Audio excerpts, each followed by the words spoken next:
నీకు ఒక స్పెషల్ దోశ చూడు ఈరోజు. ఏం చిన్న ఏం దోశ అబ్బా? ఇది దోశ, దీని మీద కారం వేయాలి ఇలాగా.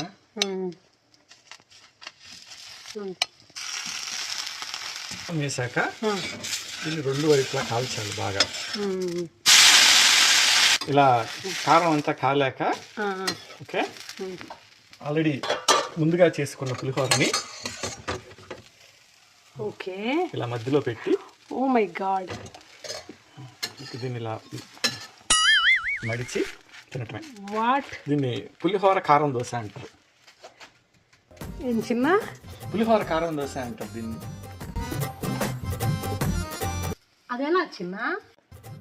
మీరు ఉప్మా పెసరట్టు తింటే తప్పు లేదు, పులిహోర దోశ తింటే తప్ప. ఈ పదార్థం వినడానికి వింతగా ఉన్నా తినడానికి చెత్తగా లేకుండా కొత్తగా, గమ్మత్తుగా, సరికొత్తగా, టేస్టీగానే ఉంది. ఇలాంటివి మీరు ఎప్పుడైనా ట్రై చేశారా?